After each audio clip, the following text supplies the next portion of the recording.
Everyone, it's Misty here from TheJollyFatElf. Happy Monday. Welcome back to another card making video. Today I'm attempting no line Copic coloring.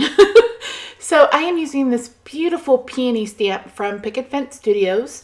I'll be using one of their sentiment stamps as well.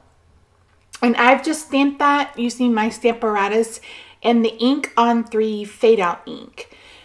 It's a bit darker than I was expecting. Here is my reference picture. This is a watercolor painting that I found online and I loved it. There's actually a peony that looks like this where it has purple and leads to pink. And I thought it was just so pretty. So I'm not coloring this any different than I would any other picture. You guys know I like to start from darkest to lightest and then I go back and forth. And that's kind of what I did here. And I'm using some blue violets and some red violets. And you saw my pictures there.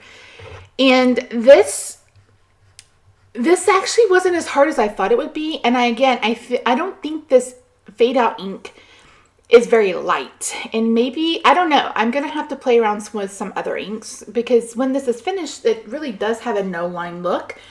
But, I don't know. You guys will have to let me know how I did on this. I think for my first attempt, I did okay. I think I did okay.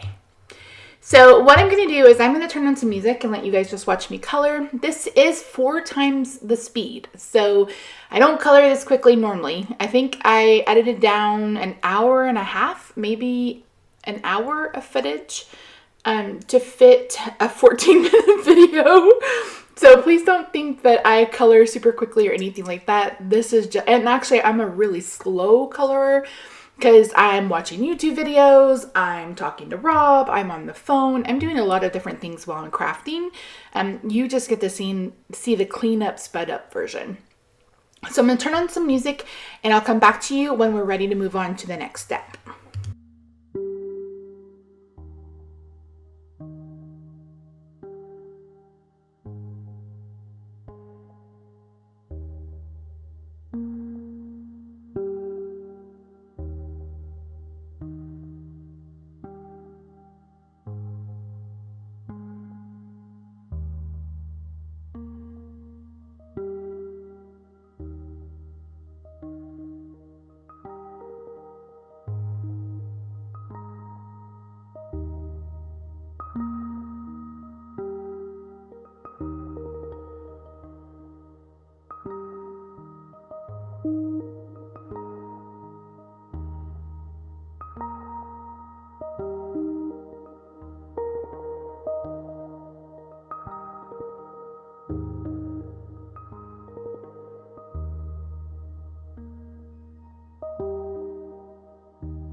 So I'm going to go ahead and trim this down to 5.5 by 4.25. I'm going to go ahead and make this the entire front of a card. And it's off screen here, but it's really going to depend on where you stamped on your paper. I try to make it even at both sides. So now I'm bringing in BG 10 and I'm going around. You guys know I like to outline my images like this. There has to be some kind of something around it. Looking back, maybe I should have left it white, but I prefer it with the blue around it. So I started off with BG 10 and then I'm going to bring in BG 11 later down the road to, excuse me, go around it.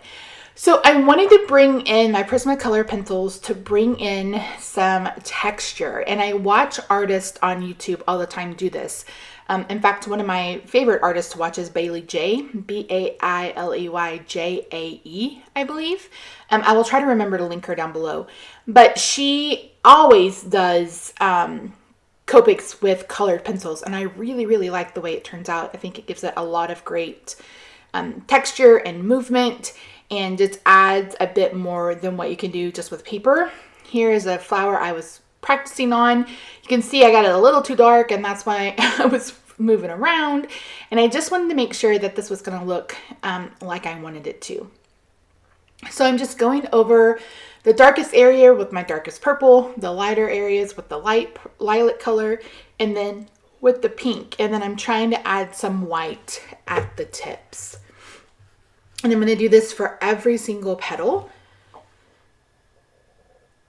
And you could totally skip this part, but I really like the texture that it adds. It adds a bit more veining to the flowers, gives it a little bit more of a realistic look. If we were coloring animals or something, this is a great way to add fur and hair strokes. So it's just something fun to do. There's another stamp. I stamped this a few times. Initially, I was just going to do it in black. And I was like, you know what? I really want to try no line Copics because I can't remember a time where I've tried it and it was successful. I know I tried it on a small image and I was like, nope, not today. Not today. But it worked out here. So yeah. So this coming Wednesday will be another crafty roulette video. I hope you guys are excited about that. I'm excited. I'm glad you're loving this series. I really enjoy it. I was considering doing it just twice a month, but if you guys would be interested in it every week, let me know. We can make it a Wednesday thing. But yeah, so that's really all. That's all that's happening with the flower. I just went back and forth and added lightness. Added deepness, those kinds of things. And once I was done with that, I'm going to add this to the front of a card base that measures 4.25 by 5.5. Just a white, I think this is Nina 100 pound. And I'm going to bring in, this is called Exhale Worry. You can see it up there on the left. And I brought in the Just Pray sentiment. I had a hard time deciding on what sentiment I wanted. Initially, I was going to leave this blank, but then I decided to go ahead and add this. So I just used an embossing tool or buddy to take off the static, and then the Versamark ink. And now I'm using silver embossing. I considered gold and possibly bronze, but since this is a cool toned card, I wanted to use silver instead of gold. And that's the reason why you see me use that. And then I brought in some labels from Simon Says Stamp so I could cut out a flag. I am awful at doing banner flags with my scissors. So that's why I just go ahead and use the ones from Simon Says Stamp. Because for some reason, I just can't do it. And have it be equal and have it look halfway decent. So if you guys have been with me for a long time, you know what I'm talking about. I cut crooked. I mean, half of the stuff I create is probably crooked, to be quite honest. So I'm just using a little bit of washi tape that I've wiped on the back of my hand, that way to remove some of the tackiness. And I am running that through my die cutting machine. I have a Gemini Junior, which I love. If you're in the market for a die cutting machine and you need one that is electric, This is a great one. I've had it for a few years now. Initially, I had the regular Gemini, but it was just way too big. But if you are someone who does like scrapbook pages or something like that, and you need something bigger, then I would go ahead and go with the regular Gemini. But if you're someone like me who just mainly does cards, you don't do anything too big, then I would stick with this, the Junior. The Mini or the Gemini Go is tiny, tiny. It does 3x6. So I made the mistake of picking that one up, and I was like, nope, that's not big enough. So I'm adding some pop dots on the back of the sentiment, and then I'm bringing in some Nuvo shimmer drops. Once I've done that, I'm going to go ahead and add the sentiment, and we're going to call this card done. So thank you so much for joining me. Let me know in the comments down below if you think I aced this no line coloring, or do I need some more work. But yeah, so this is what it looks like up close. I added the Nuvo drops because the artist has put some drops on the flower, and I thought it would look like dewdrops. But yeah, so thanks so much for joining me, guys. I really do appreciate you. This card is available in my Etsy shop starting today, along with the cards from last week. Don't forget to leave me a comment, like the video, subscribe if you haven't already, and make sure you come back Wednesday for my crafty roulette. So Wednesday at 6 p.m. Central Time. And yeah, thanks so guys so much. I love your faces, and I'll see you in the next video. Bye for now.